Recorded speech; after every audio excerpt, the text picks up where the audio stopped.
বলিউড তারকা দীপিকা পাড়ুকোন এক সময়ের মডেল থেকে হয়ে উঠেছেন বলিউডের অন্যতম সফল অভিনেত্রী। অভিনয় দক্ষতা, পরিশ্রম এবং অভূতপূর্ব সাফল্যের মাধ্যমে শুধু বলিউড নয়, বিশ্ব চলচ্চিত্রে নিজের আলাদা জায়গা তৈরি করেছেন এই অভিনেত্রী।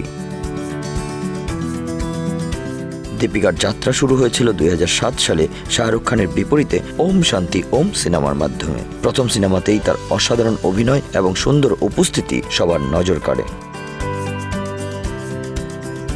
এরপর একের পর এক ব্লকবাস্টার সিনেমায় অভিনয় করে তিনি বলিউডে নিজের অবস্থান শক্ত করেন। তার অভিনীত পিকু, পদ্মাবত এবং চেন্নাই এক্সপ্রেস শুধু ভারতে নয়, আন্তর্জাতিকভাবেও সাড়া ফেলেছে।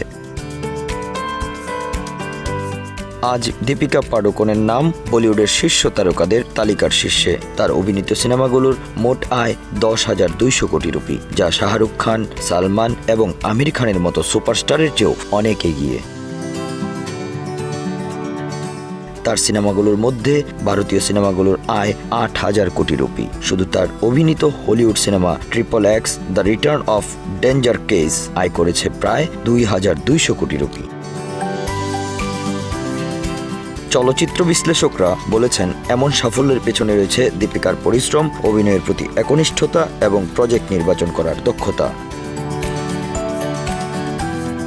মজার ব্যাপার হলো, মাত্র 2 বছর আগেও দীপিকা ছিলেন না ভারতের শীর্ষ উপার্জনকারী অভিনেত্রীদের তালিকায়, কিন্তু 2023 এবং 24 সালে পরপর 5টি ব্লকবাস্টার সিনেমা উপহার দিয়ে তিনি নিজেকে নিয়ে গেছেন অন্য উচ্চতায়। তার সিনেমাগুলোর বক্স অফিস সাফল্য তার ক্যারিয়ারের নতুন মোড় তৈরি করেছে।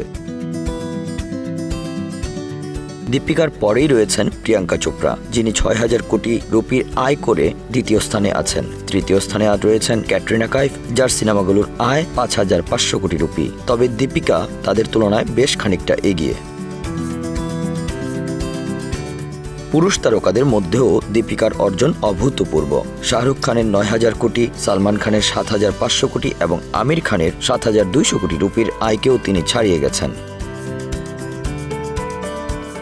একটি সফল ক্যারিয়ার থাকা সত্ত্বেও দীপিকা থেমে থাকার মানুষ নন। বলিউড এবং হলিউডে নিজের শক্ত অবস্থান ধরে রাখতে তিনি নতুন নতুন চ্যালেঞ্জ গ্রহণ করতে প্রস্তুত। দীপিকা পাড়ুকোনের এই সাফল্য শুধু তার জন্য নয়, বরং বলিউডে নারীদের জন্য এক নতুন দিগন্ত উন্মোচন করেছে। তিনি প্রমাণ করেছেন যে নারীরাও বক্স অফিসে রাজত্ব করতে পারে এবং তাদের সামর্থ্য অনন্য। Bangla affairs news desk.